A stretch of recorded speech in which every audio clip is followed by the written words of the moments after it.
It is 4 p.m. We're bringing developing news and the stories behind the headlines. This is Storycon. I'm Ed Lingao. Some stories we're watching this Wednesday, February 12. The NBI has recommended the filing of grave threats and inciting to sedition charges against VP Sara Duterte. That's over her alleged skill remarks on President Bongbong Marcos, his wife Liza, and his cousin and House Speaker Martin Romualdez. It is now up to the Justice Department if it will conduct a preliminary investigation. For her part, VP Sara Duterte simply says, and we quote, "as expected, following the NBI's recommendation." Meantime, Senate President Jesus Escudero says this development has no effect on their impeachment trial against Sara Duterte. The VP earlier said that she and her lawyers are already discussing plans for the impeachment trial. And President Bongbong Marcos takes a swipe at his predecessor's policies during a campaign rally in Lawag last night. Marcos claims his Senate slate is free from tokhang, pandemic corruption, and betrayal of Filipinos. He also accused rivals of having weak candidates who beg for support. Naawa rin po ako minsan sa ating mga katunggali dahil nagmamakaawa para makakuha ng mga malalakas at magagaling na kandidato. Di tulad ng iba, karampot lang ang kandidato. Dito po, buo kami. Hindi lamang buo sa numero, ngunit buo ang loob para ipaglaban ang kapakanan ng bawat Pilipino at ang buong Pilipinas. Wala sa kanila ang may bahid ng dugo dahil sa tokhang. Wala sa kanilang kasabwat sa pagbulsa ng sako-sakong pera, pinagsamantalaan ang krisis ng pandemya, pinabayaan ang ating mga kababayan na magkasakit at mamatay. Wala sa kanila ang mga pumapalakpak sa China at natutuwa pa kapag tayo ay binobomba ng tubig. Tinatamaan ang ating mga Coast Guard, hinaharang ang ating mga mangingisda, ninanakaw ang kanilang huli. At bukod pa ron ay inaagaw pa ang mga isla natin para maging bahagi ng kanilang bansa. Wala po sa kanila ang tilang sakristan ng isang bulaang propeta na nasasakdal dahil sa pagyurak sa ating kabataan at sa ating kababaihan. Wala sa kanila ang tagataguyod ng pugad ng krimen, ng sentro ng paglalapastangan ng mga kababaihan na mga pogo. And joining us today, Philippine Star Editor-in-Chief Ami Pamintuan from Parañaque City. Hi Ami, magandang hapon at kakaiba yung ano mo ngayon. Happy Wednesday. Okay, change ano tayo ngayon. Change, hindi format eh, change style. Di ba? Oh. Si Tito Ronald, may award kami mamaya may award? Sa MOPC ako tatanggap. Manila Overseas Press Club. Oo. Newspaper of the Year. Aba. So, Kaya nakaganito ako. So yung pansit namin na abangan na mamaya o anong oras natin yun? Oo. Umuo ka. Umuo ka. We will take you up on that. Yeah. Si Tito Ronald is out on an emergency meeting. So wala tayong taga-buyo ngayong hapon. So ngayon pag-usapan Baka si Tito Ronald. naghahanda ng yung sagot doon sa mga negative campaigning si President Marcos, ha? Surprise ha. Kagabi, yun ang pinakamatindi niyang birada. Yes. Talaga yun ang pinakamatindi niyang birada so far against the former Negative president. campaigning nga, no? Usually hindi maganda yan din ang pagdating yan dito sa Pilipinas, eh. Although in other countries, Marami nang it's gumawa pretty niyan, much standard. Yes, kasi usually kung ganyan, dapat iisa-isahin mo yung mga kandidato mo kung bakit sila iboboto, di ba? Yan. Although interesting yung mga binanggit niya kasi wala raw bahid ng dugo ng tokhang ang kanyang mga kandidato. Sila Senator Bato yun. Yung mga Duterte boys yun. Although yung mga kandidato, well, hindi lahat pero mukhang marami sa mga kandidato niya pumalakpak doon sa bahid ng dugo nung nakarang administrasyon. Kaya nga Di ba? Yan na nga. Yan na nga ang sinasabi Kada zona, ng kabilang pinapalakpakan kampo, nila yung diba? yung Pangulong Duterte. Pag binabagit yung it will be relentless and bloody. Diba? Yan na nga. Also, Tapos kahit mababa si Apollo Kibuloy, tinarget niya ha. oo, bula ang propeta. Yung mga sakristan daw, bula ang propeta. Talagang no holds barred eh. Yes, kaya nga. Pero it's interesting dahil mababa naman si Apollo Kibuloy. He's nowhere in the horizon. But I suppose he's also, if you go against your opponent, whatever negative image you paint on your opponent, I suppose makes you look or makes you shine better in a way. Although kakampi yan, kakampi ni, of course, alam natin kakampi ng mga Duterte yan. Si Apollo Kibuloy, di ba? And one more remark by the president. Walang bumulsa ng pera. Although he was referring to the pandemic. Nung pandemic, nilinaw naman niya. Although that was in reference to the pandemic, walang bumulsa ng pera doon sa kanyang tropa. It does sound a bit awkward considering that the president's family is not exactly Yes, yun na nga. Kaya mabuti na banggit na nung pandemic. Not exactly free from charges like those. Lalo ngayon na may ganyang merong ganyang mga criticism ng budget, the most corrupt daw budget na pinirmahan niya. Yan ang isang problema dyan. Madali siyang buweltahan dyan eh. So the first salvo is off and it's looking like it's going to be a bloody a bloody campaign. Hindi ko alam kung ano niya kasi she's reading a speech eh. Although lagi namang halos lahat naman ng mahahaba niyang speech nagbabasa siya. Pero we don't know kung yun ang talagang kung may nag-feed lang sa kanya o talagang yun yung magiging style ng pangangampanya niya for the administration slate. Yeah, but a speech like that, I'm certain that went through him. It's not something that somebody will just feed you and then hindi mo lang binasa and then you come out swinging like that. I'm sure that has his blessings if it was not written by him to begin with. Ang tanong ngayon, when the Duterte camp goes on its own offensive, how strident to the tone di kaya? Nabanggit na naman nila, di ba? Sila Vic Rodriguez, ang tropa yan nila, Pantaleon Alvarez, mga kakampiyan nila Duterte. And they are the complainants dun sa budget challenge, di ba? Sa Supreme Court, sila yun eh. Yeah, but I mean, kung ganito yung Pangulo sa kanyang bakbak doon sa Duterte camp, pag nagsimulang buwakbak yung Duterte camp when they launched or when they kick off their campaign, gano'n kaya ka-grabing bakbak nila? Of course, you have Vic Rodriguez there. Nga, ganun He probably has a lot to say. Di maganda rin naman sa taong bayan, lumalabas yung if enemies are washing their dirty linen in public, natututuhan tayo, hindi ba? Yeah. The more people wash their dirty linen in public, the more the economy moves kasi mas maraming labandera ang kailangan. Okay. Maybe that doesn't really work. But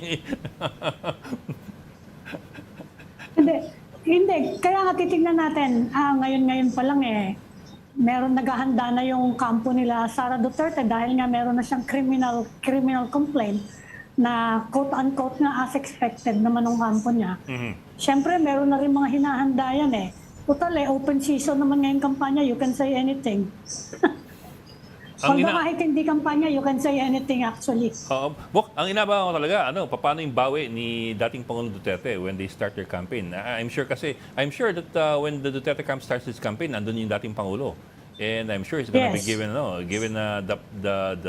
it's going to be given the platform and the stage to say what he wants. And you can imagine how direct that's attack going yan to be. sa policy niya And this administration. Sa kanya. And this administration. I mean, the president was making reference to sakristan ng isang bulaang propeta. Oh. I Yan ang suppose sakristan lang. I suppose that's an attack on President Duterte or former President Duterte.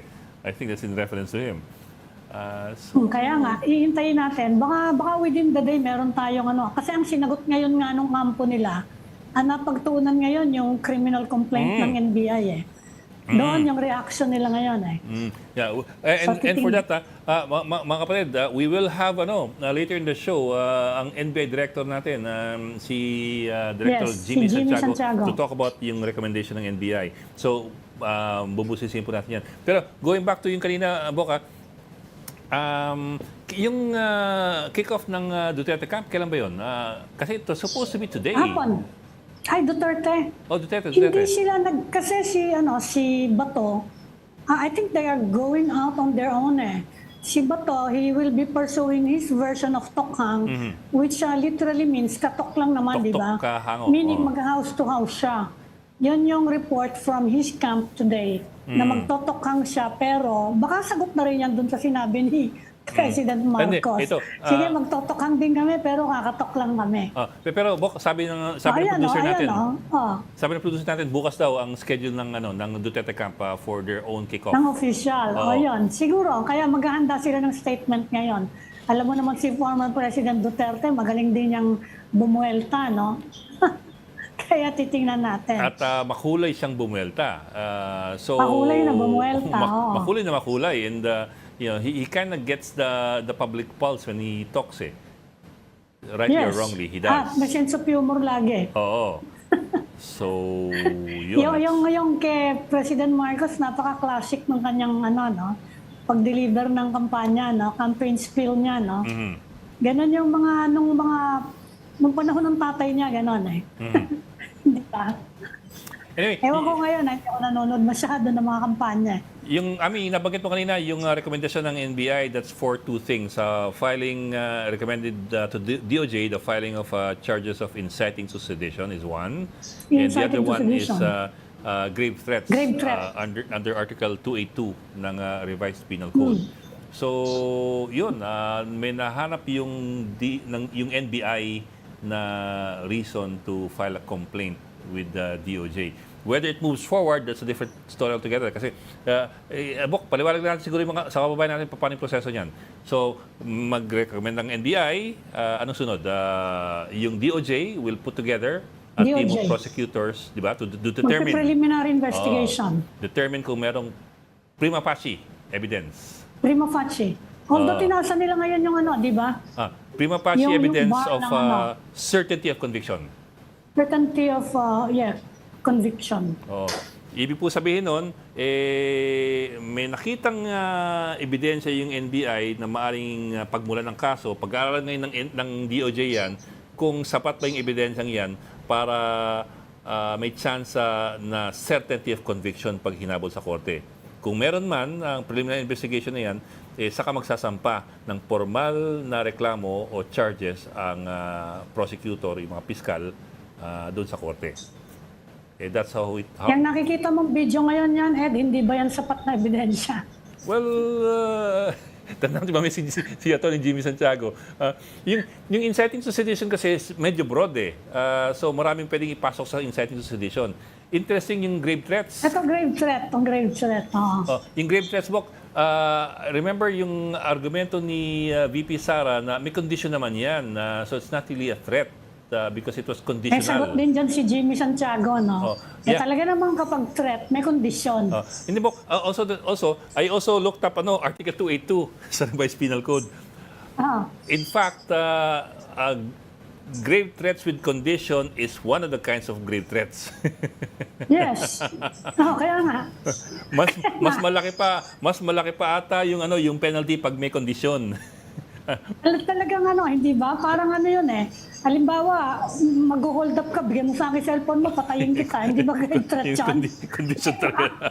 Ganun yun eh. Bigyan mo sa akin ng wallet. Kasi kung hindi threat yung krimen na yung ginawa mo na. You either threaten or you do it. Oy, Ami, si Director Santiago is already on the line. Sir, pasok natin. Sir, sige. magandang hapon. NBI Director Jimmy Santiago. Good afternoon, sir. Hi, Director. Good afternoon po sa Good afternoon po, Ma'am Mami. Good afternoon po sa inyo. Thank you, sir. Thank you, sir, for joining us this afternoon. Sir, para sa layman, sir, yung mga hindi kami mga abogado. Kaunti pong paliwanag. Ano po itong dalawang kaso na nakikita ng NBI na nirecommend ng NBI na isampa laban kay VP Sara, itong inciting to sedition tsaka yung grave threats. Ano po yung mga elementong nakita ng NBI?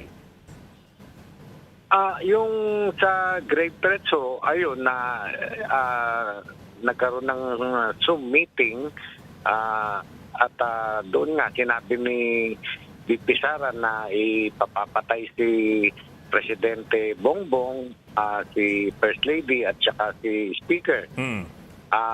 Tapos sinabi pa niya, may nakausap na siyang tao at umuo sa kanya, no joke, ganyan siya. Ngayon, because of that declaration, parang na-excite, parang provoke yung kanyang mga followers, mga leaders. Actually nga, on that Friday evening, nagkaroon ng convergence sa EDSA. Buti, hindi naman natuloy. Kaya ayun, ang ikinaso namin sa kanya ay grave threats and inciting to sedition. Sir, ito Ang pong... hindi malinaw, Ami. Director, yung grave threat, nakikita naman namin yung sa sedition ang medyo malabo. Ano yung basis uli doon, Director? Yun nga po, dahil sa yung pananakot niya at yung the whole context ng kanyang declaration noong gabi na yun doon sa parang na-embolden ang kanyang mga naniniwala sa kanya, mga followers niya at kumbaga mukhang magkakaroon tayo ng EDSA 3, parang ganun ho. Kaya inano na namin, ipinail namin yung inciting to sedition. Sir, yung argumento ni VP Sara na ang sabi kasi niya, hindi naman yan threat talaga dahil conditional yan dun sa kung papapatay ako o kung mapatay ako.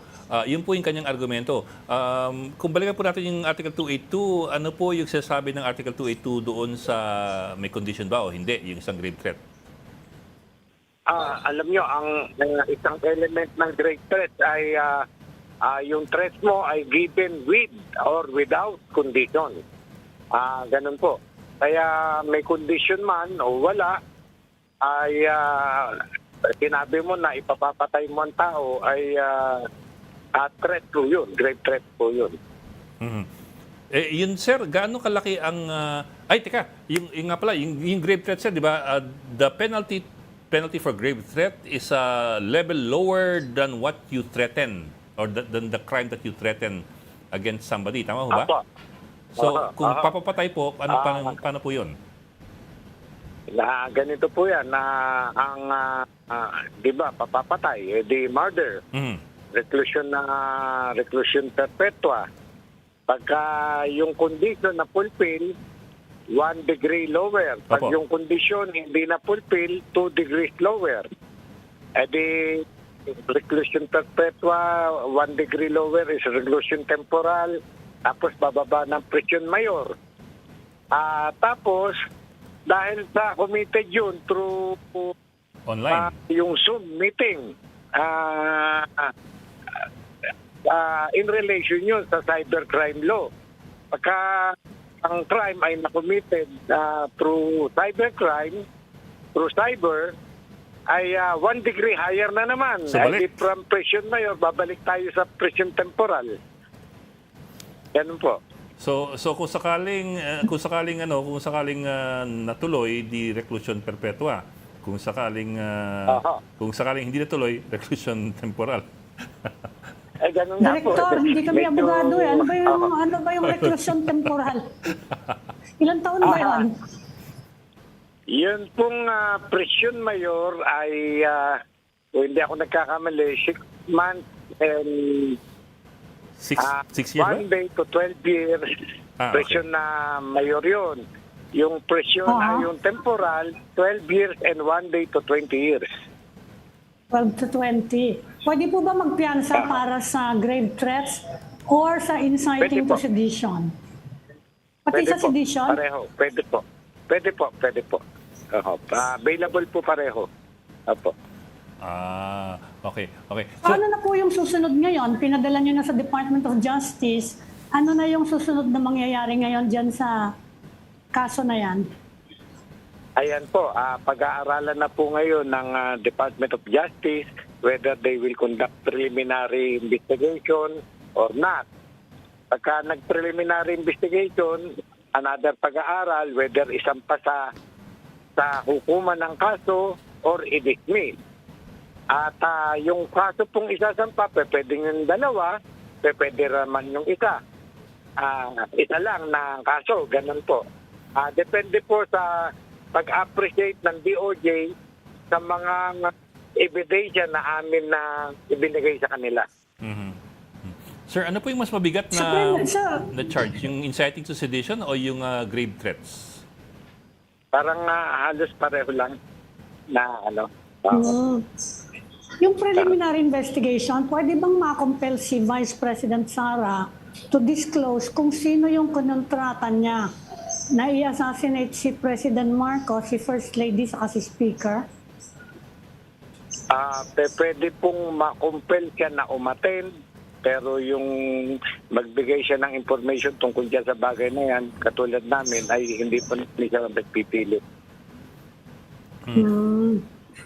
So she never gave her side to the NBI, if I remember correctly. Parang the NBI asked her to give her stand, her position on this or her side on this, and she did not go. Hindi po, hindi nga po. 2 beses po namin siya binigyan ng pagkakataon, pero hindi siya pumunta dito sa amin. Hindi rin nagbigay yung abogado ng any affidavit or anything? Any statement? Wala po. Wala po. Sir, kayo po ay dating hukom, di ba? If I recall correctly, QC ba or Manila? RTC. RTC po. Judge.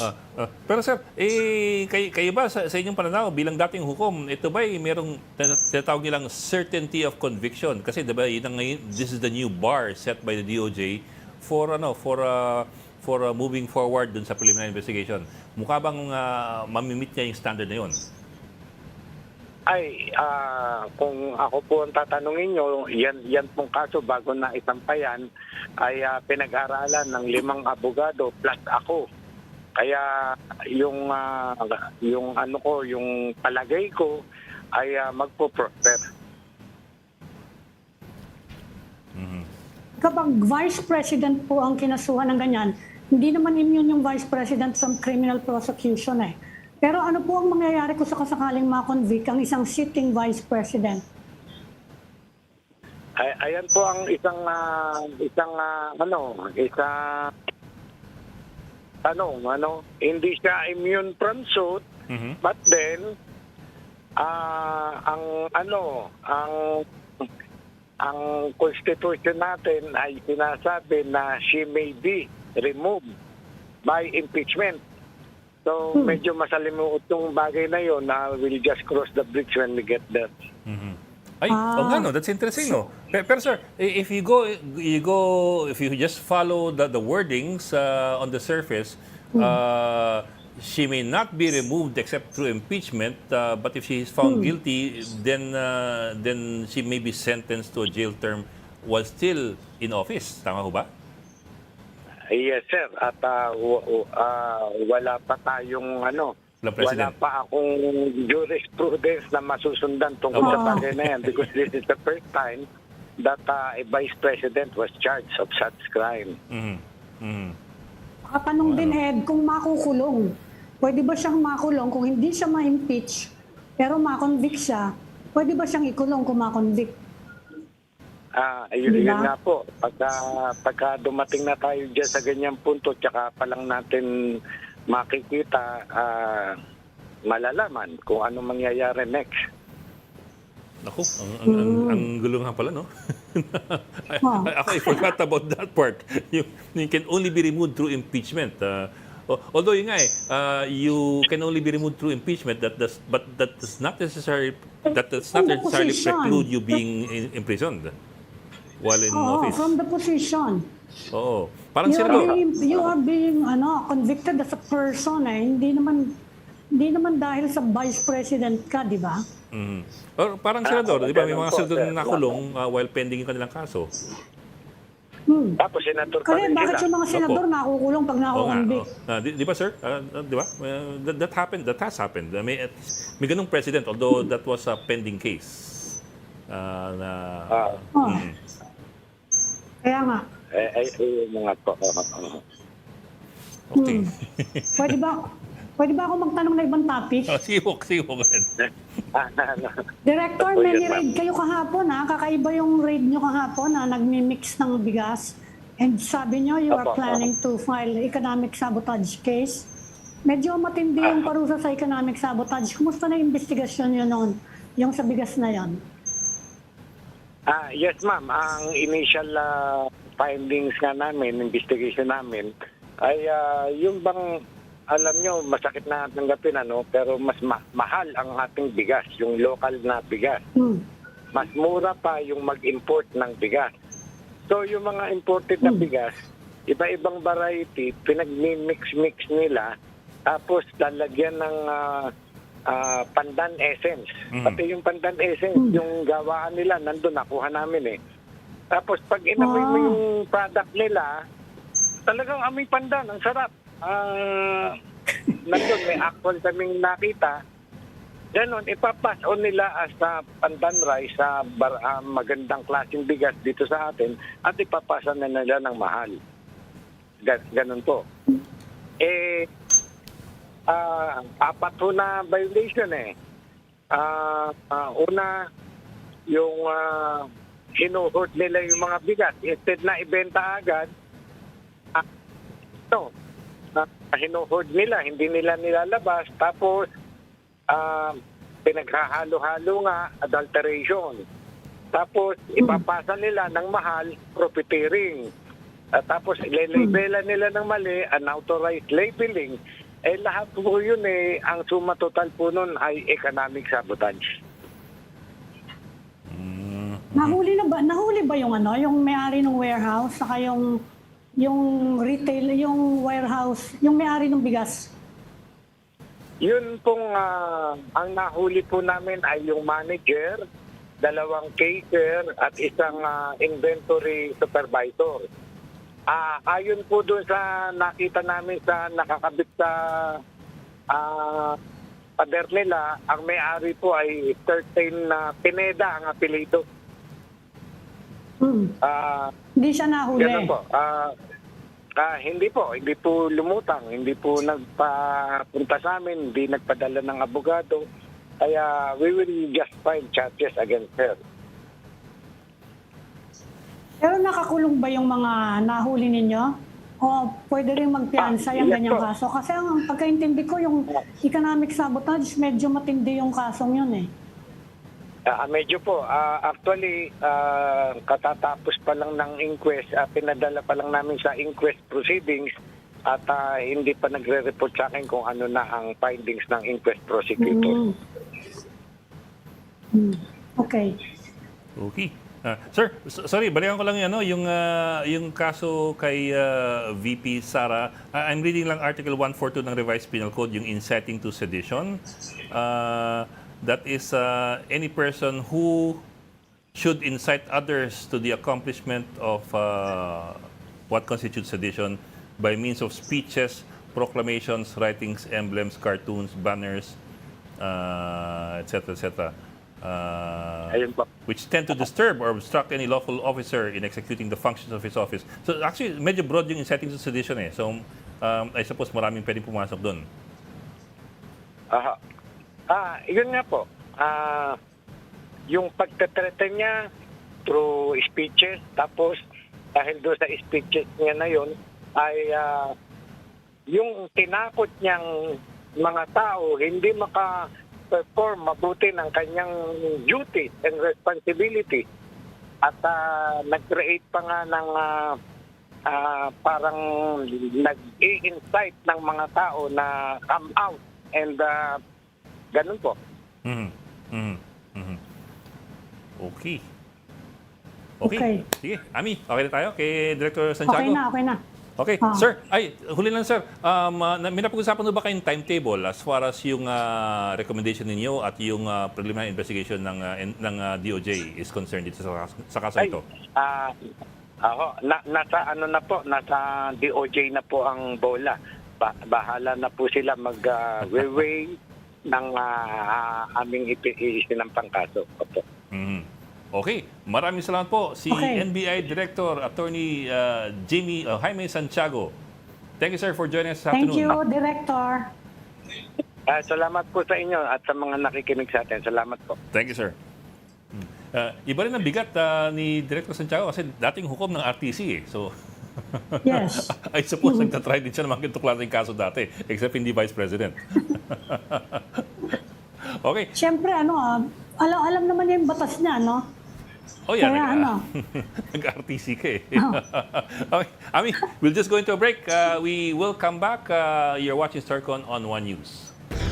We've got developing news and the stories behind the headlines. Welcome back to Storycon or the Story Conference. I'm Ed Lingao and of course with us, Ami Pamintuan ng Philippine Star na tatanggap ng isang parangal mamayang gabi. Kaya't siya'y bihis na bihis. O, di ba? Ano yung nasa likod mo, Ed? Ano yan? Ami, I pulled up the revised penal code, the article on grave Impeachment, threats. This is interesting, ha? Bok, this is interesting, ha? Para sa mga hindi abogado, kagaya ko, na mga hindi learned, maganda magbasa-basa mga ganitong bagay. Kasi ang sinabi ni VP Sara, hindi naman daw grave threat yung binitawan niya dahil, and we quote, a supposed conditional act of revenge. Conditional act of revenge does not constitute an active threat. So may condition naman daw, so it is not grave threats. Pero ito kasi yung Article 282 ng Revised Penal Code under grave threats. It turns out there are 3 kinds of grave threats. If you read Article 282, 3 klaseng grave threat po yan. Number 1, yung grave threat na may kondisyon. Exactly. Oo. Dun sa grave threat na may condition, ito yan eh. Kunwari, maglaba ka. Kung hindi, puputulin ko yung kamay mo. Kung naglaba ka tuloy, para hindi maputol ang kamay mo, Natuloy. that is that falls under the first one. Imposing any other condition. So that is, ang parusa dyan, 1 degree lower than your threat. So kung ano yung punishment dun sa pagputol ng kamay, 1 degree lower. That's the first one. The second one is, maglaba ka, kung hindi, puputulin ko yung kamay mo, tapos hindi siya naglaba pa rin, pero hindi mo tinuloy yung pagputol ng kamay. So hindi mo nakuha May threat pa rin yan. May threat pa rin. Hindi mo nakuha yung condition mo, hindi mo nakuha yung objective mo, yung goal mo. So that is 2 degrees lower na penalty. The third one is walang condition at all. Nagbanta ka lang. Ang penalty nun is 500 pesos. Pag wala kang kondisyon. So, sana pala wala nang kondisyon para 500 pesos lang yung penalty. Pero dahil may kondisyon, baka bumagsak dito sa unang dalawa. Which is, nakuha mo yung if it is murder, sabi nga ni Director Santiago, if it is going to be murder, the threat is murder, it's 1 degree lower. That's reclusion temporal, hindi reclusion perpetua. That's up to 12 to 20 years. 12 to 20. Oo. And so on down the line. Versus 500 pesos kung walang kondisyon. Para mga loko-loko. Pwede kang makalusot dyan sa walang kondisyon eh. Pwedeng sabihin loko-lokohan. Although yung mga criminals, yun na nga sabi ko, pag nang hold up, ganon. Oo. Yun. Bigay mo alit Walang mo. kondisyon. Yung nag-aaway, di ba yung nag-aaway? Ito, Diba? let me read you lang the pertinent provision. Article 282, grave threats. Any person who shall threaten another with the infliction upon the person, honor, or property of the latter or his family of any wrong amounting to a crime shall suffer penalty next lower in degree than that prescribed by law for the crime that was threatened to commit if the offender shall have made the threat demanding money or imposing any other condition, even though not unlawful, and said offender attained his purpose. If offender, ito yung number 2, if the offender shall not have attained his purpose, the penalty lower by 2 degrees shall be imposed. That is number 2. Number 3 nga, Arresto mayor and a fine of not exceeding 500 pesos if threat shall not have been made subject to a condition. so yun. Hindi namin Paano po ko yung sabihin ko, sipahin kita dyan. 500 pesos ka. Saka, hindi, may arresto. Ano ba yung arresto mayor? Teka, ano ba yung arresto mayor? Nalimutan ko, may arresto mayor pala eh. Ano ba arresto mayor? Hindi naman ata malaking arresto mayor eh. 6 months to 6 months to a year yata. Okay. Ano nga ba ito? Ingin ba yun? 6 months to a year? 6 months to a year A light yata. penalty. Oo. May kulong pa rin Di ba? May kulong din. O ano naman yan, nasa discretion ng judge. Discretion ng judge. Indoor yan, no? Depende siguro sa ano. Kasi nga kung yung mga away, mga lasing lang, di ba? Tulak kita dyan, sipahin kita. Di ba? Na-open yung kabila, nagdemanda. Pwede kang makulong, pero ganyan nga lang, konti lang yung ano mo. Oo. So, kaya yung mga troublemaker ng neighborhood, mahilig magbuli-buli ng mga kapitbahay, yan ang ipapile mo ng mga ano. So Ami, take note ha. Pag ikaw binabanta mo yung mga reporter mo, wag mo lalagyan ng kondisyon. Rektang pagbabanta na lang. Kasi oras na lagyan mo ng kondisyon, mas malaki ang problema mo. Walang ano doon, walang sakit doon, yung walang byline, wala. Ay, mas masakit yun ha. So yun, yan. That's what we're watching out for today. Maliban dyan sa inciting to sedition, which is a bit of a broad offense. Na it can go any which way. Kasi it's so broad when you say inciting to sedition eh. Ito mas particular ito eh. Di ba meron din silang kinakasong sedition nun kay former President Duterte? Ay, hindi ko lang kung tinuloy yun. Tinuloy ba yun? No? Yung secession ng Mindanao? Rally.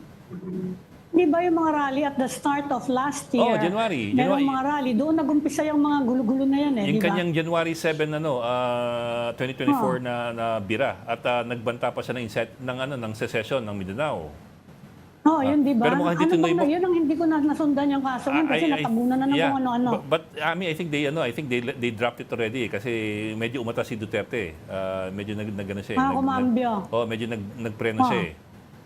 Including his secession. So hindi na nila pinursu. Nga, isang taon na yun eh. January 7 pa yun eh. Oo nga, nakalimutan na. Pero remember, isa yun sa pinagumulan yung matitinding mga gulo na yan ha. Yung mga kaalyansa nila ng mga mayors, governors, natanggal dahil pinababayaan sila mag-rally dun sa mga lugar, di ba? Nagkaroon ng ganyang issue until ayun na nga, nag-umpisa na yung Quadcom, wala na. Natabunan na ng kung ano-ano, alam mo naman dito. So, it's been just more than a year since nagsimula yung talagang harapang bangayan.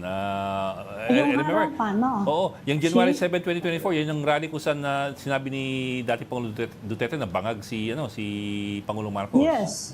Yun yung talagang yan na nga. yung harapang Yan na nga, bakana. at yan ang tuloy-tuloy ng banggaan. Although kumambyo sabi niya later hindi naman doon niya pinatatanggal, di ba? May cambio siyang gano'n eh. So, yun. So, a lot to... Ami, before we go, ano pang iba yung story dyan na nakalatag? Inaabangan pa lang namin yung mga reaction dyan sa yung NBI. Yung COMELEC, tinignan namin yung follow-up ng kanilang Oplan Baklas. Sabi ni COMELEC chairman, 5 kandidato daw. 5,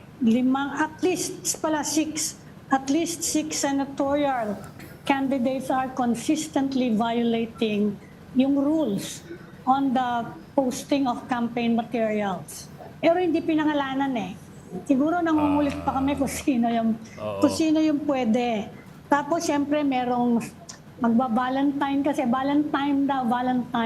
magba-Valentine kasi, merong survey ang social weather stations, the lowest na record low 46% of Filipinos, sabi ng mga respondent, ay very happy with their love life. Is that the lowest? Lowest daw yan. Lowest daw yung 46%. Sabi ng SWS. You mean 1 out of every 2 Filipinos are unhappy with their love lives? Unhappy, hindi. More than one half. Kasi 46%. 46 lang yung very happy. Baka naman merong happy. Ito yung very happy. Oo. Tsaka yung iba kasi maraming love life kaya kaya mamimigay baka statistically impaired yan. Yung iba mamimigay uli ng magbabalentine, mamimigay na naman ng mga kondom dyan.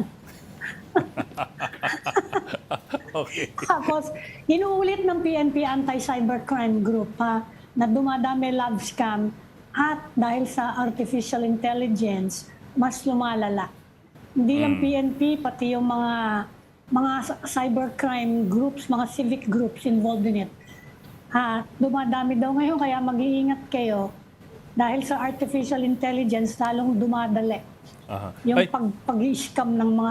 Ako hindi ako na love scam, na pet scam lang ako. Bok, teka, before we go, let me just add this.